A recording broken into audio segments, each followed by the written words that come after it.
Y aquí estamos de nuevo para hablar de esa gesta que no fue una cosa sencilla. Estamos hablando de una sociedad que había vivido reprimida durante 31 años, no, todavía no en el 59, pero durante décadas. Y estos jóvenes vienen aquí a romper, vinieron a ofrecer sus vidas al país.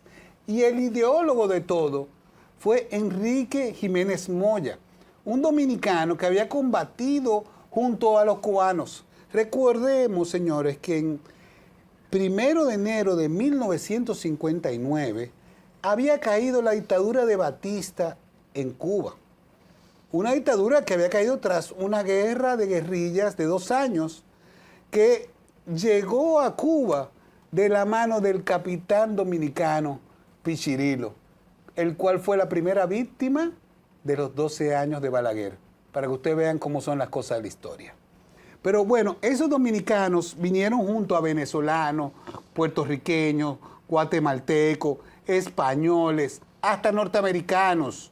Son gente que se entrenaron en 1000 cumbres en Cuba y recibieron apoyo de afuera, inclusive hasta un almirante venezolano, un contraalmirante venezolano les dio pertrechos. Hubo una gran solidaridad latinoamericana hacia la expedición, aunque Fidel siempre les dijo que no estábamos listos por las condiciones en que se encontraban aquella situación. En el 65 lo dijo, y aquí en el 61, en el 59, parecía que podíamos triunfar porque eran muchas cosas. Un avión, habían 2 barcos. Entonces la expedición viene dividida. El 14 de junio debía aterrizar el avión y paralelamente deberían de venir los desembarcos. Hay una grave tragedia. En la confusión del primer día, del día 14, cuando vamos ganando, el día 15 la cosa cambia totalmente. Los expedicionarios recibieron un bombardeo constante en Constanza. Dijeron que los cielos se pusieron negros durante ese día, de la cantidad de torpedos, de bombas, armas que se tiraron en Constanza contra ellos. Ahí arranca una cacería con más de 3.000 personas, más de 3.000 soldados, apoyados por campesinos, por la Fuerza Aérea. Fue algo terrible. Fafa, ¿ustedes supieron algo el día 14 o el 15 de junio de eso? ¿Cuándo se enteran ustedes de que hay gente que llega a República Dominicana? Yo me enteré porque el día 15 venía para la capital a la universidad que estaba abriendo el inicio de los exámenes del pasado.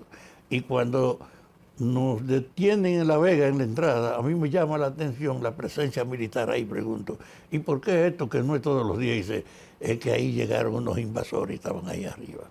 Y fue una sorpresa para mí oírlo y descubrirlo de esa manera. Entonces, después, ese día, por la emisora venezolana Radio Rumbo, que era la que se transmitían las informaciones de los dominicanos, nos enteramos entonces de que había desembarcado un destacamento de expedicionarios viniendo de Cuba a Constanza y que había logrado descender en el avión, dejar a los combatientes y marcharse. Entonces ya en la noche de ese lunes comenzamos nosotros a disfrutar de la especulación profunda que era saber que teníamos enfrente un grupo que podía concebirse como el inicio de la superación de la herencia de la dictadura. Bueno, había entonces un entusiasmo que respaldaba esa llegada, pero la realidad fue muy dura el día 15. Ya el día 15, el salvajismo de los bombardeos, el cerco. El gobierno reaccionó al día siguiente del desembarco. Primero fue una sorpresa para ellos el desembarco.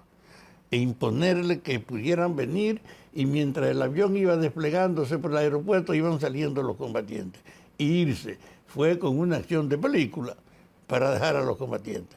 El impacto de eso en este país era insuperable. Me imagino. A Trujillo no esperaba un tratamiento así, y mucho menos patrocinado por Cuba, que era la referencia real del éxito frente a una dictadura como la que se logró con Batista. Entonces, en el país se generó una tensión insuperable y única, y el único camino era tú tratar de conseguir información en el exterior, pero a nivel interno era la represión lo que se había con Trujillo.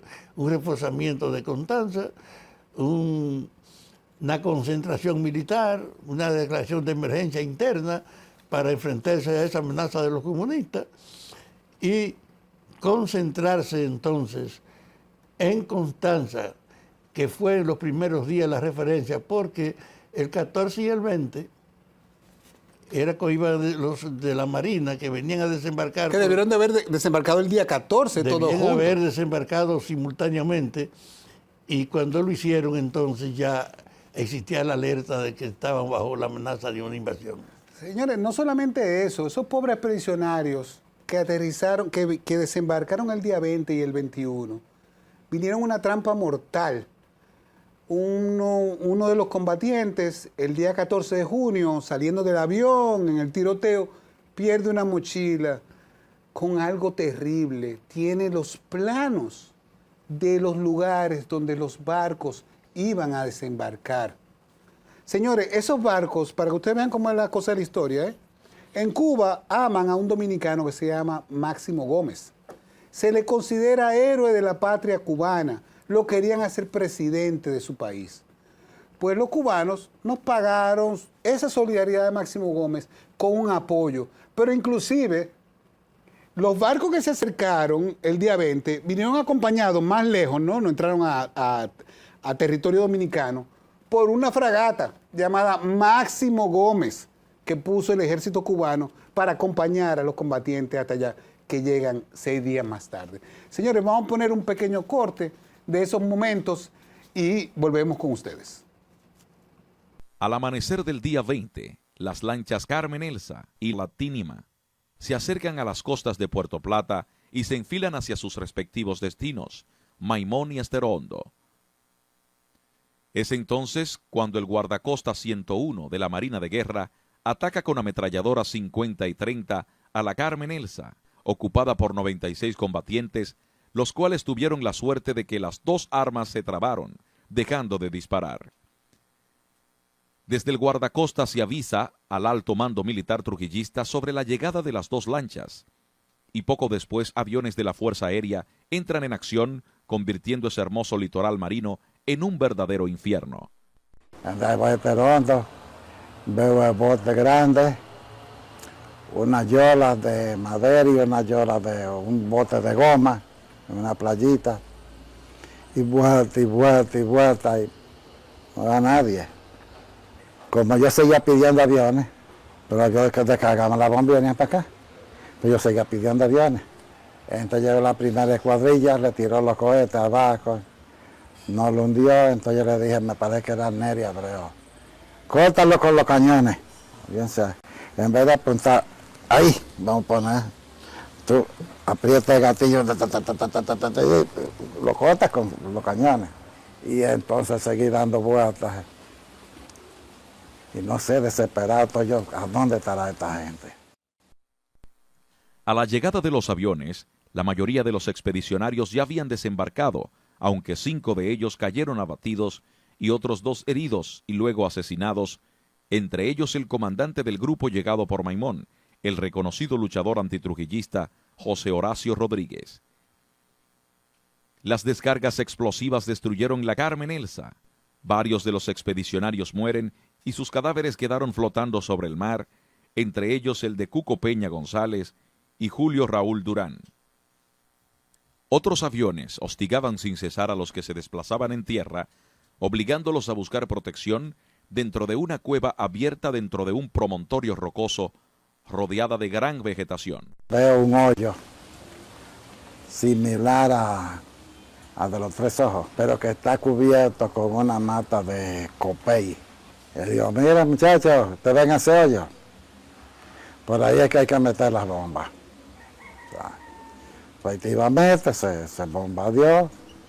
En la tarde volví. Se hicieron por lo menos algunas 50, 60 misiones en el día. Y al otro día, Rafi me llamó para decirme que el jefe estaba muy contento, que me había ascendido. Y yo le dije que mi obligación era pelear, porque para eso me pagaban. Pero por dentro decía, yo estoy peleando por ti, pero por mí también. Fidel había fusilado a todo el mundo. Entonces uno sabía lo que le esperaba. Mientras los aviones continuaban atacando, tropas del ejército llegan por tierra, haciendo preso al joven combatiente Manuel del Orbe. Entretanto, la Tínima logra llegar a Estero Hondo, donde la totalidad de sus ocupantes desembarcan, excepto su comandante Antonio Campos Navarro, quien en las horas previas murió ahogado al caer al mar y no poder salir a flote debido al gran peso de su mochila repleta de tiros. El grupo penetró por Punta Rincón, soportando poco después las terribles arremetidas de los aviones, en tantos soldados y tanques llegaban procedentes de Mao y Santiago Rodríguez. En horas de la tarde, en la sección El Papayo, se produce un choque con soldados bajo el mando del entonces mayor Anselmo Pilarte, quien resulta herido en el vientre, recibiendo las primeras atenciones de parte del médico combatiente Octavio Mejía Ricard. Todavía en horas de la tarde los aviones continuaban sus ataques en Maimón y en horas de la noche los expedicionarios experimentaban sus primeros momentos de respiro, lo que aprovecharon para abandonar sus escondites entre las rocas. No obstante, el asedio continuó, dada la gran cantidad de soldados trasladados al lugar, y en las horas siguientes muchos de ellos caen abatidos y otros resultan heridos. Todos los heridos son fusilados en una finca del lugar, mientras los demás prisioneros son trasladados a la base de San Isidro, donde se sigue el mismo ritual de interrogatorios bajo crueles torturas y posteriormente llevados al paredón en presencia del sanguinario cruel Ramfis Trujillo y su corte de militares de igual catadura. El contingente de patriotas llegados por Estero Hondo no solo sufren los rigores de los nutridos ataques por aire y tierra, sino además los tormentos causados por la falta de agua para beber debido a una intensa sequía que desde meses atrás azotaba esa zona del país. A más de ese tétrico panorama que rodeaba a los patriotas llegados por Maimón y Estero Hondo, los combatientes que permanecieron en el llano en Constanza enfrentaban una situación igualmente terrible, bajo el constante asedio de los soldados enemigos, más la falta de alimentos, las largas y difíciles caminatas y la falta de apoyo de los lugareños, dispuestos a delatarlos y a matarlos para así cobrar la recompensa ofrecida por la tiranía. Existe constancia de que tras el arribo de las dos lanchas a las costas de Maimón y Estero Hondo, el gobierno de los Estados Unidos dispuso que barcos de guerra norteamericanos rodearan la isla para evitar la llegada de refuerzos a la expedición antitrujillista, y en gesto de agradecimiento a ese respaldo brindado a su régimen por el presidente norteamericano Dwight Eisenhower y del vicepresidente, su viejo amigo Richard Nixon, Trujillo dispuso colmar de repetidas atenciones a los oficiales y tripulantes de dichos barcos, los cuales fueron objeto de sucesivas recepciones a su arribo a la capital dominicana. Entre los días 22 y 23 de junio, el comandante supremo Jiménez Moya, acompañado apenas de otro combatiente, Chepito Patiño, enfrenta toda clase de penurias debido a la falta de comida y el cansancio, más la desbandada de la mayoría de sus compañeros combatientes y el exceso de lluvias. Según versión recogida después por Poncio Pou, Jiménez Moya y Chepito Patiño fueron apresados y asesinados por campesinos, quienes despojaron al primero de una gran cantidad de dinero que tenía consigo. Sus cadáveres fueron llevados a Constanza y luego a la base de San Isidro, donde Jiménez Moya es fotografiado en la morgue del hospital del recinto.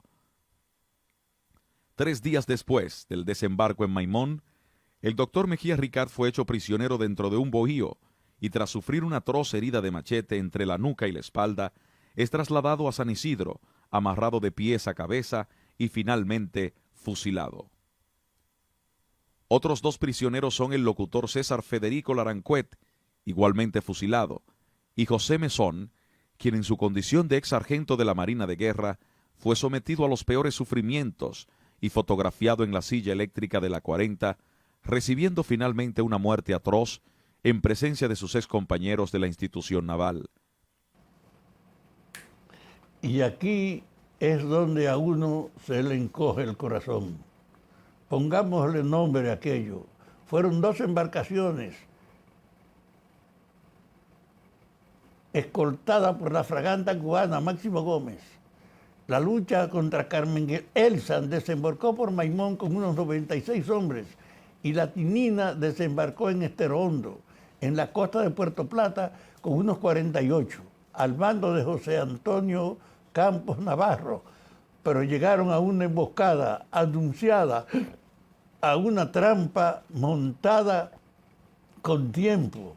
Imagínense ustedes, hombres exhaustos, mareados, mal alimentados, después de días en el mar, sin ningún factor sorpresa, desembarcando en una casa, en una costa donde los esperaba todo el aparato militar del Estado. No tuvieron ninguna oportunidad. 6 días, señores, fueron la diferencia entre una posibilidad y una sentencia. Así es, queridos dominicanos. Esos dominicanos estuvieron 6 días sin saber que ya sus destinos estaban condenados. Quédense con nosotros para el próximo bloque, donde vamos a saber los resultados de esos días y hasta dónde continuó la lucha.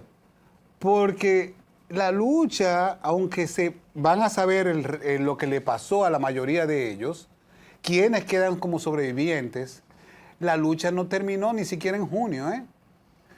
Quédense con nosotros y aprenderán cosas nuevas sobre el 14 de junio.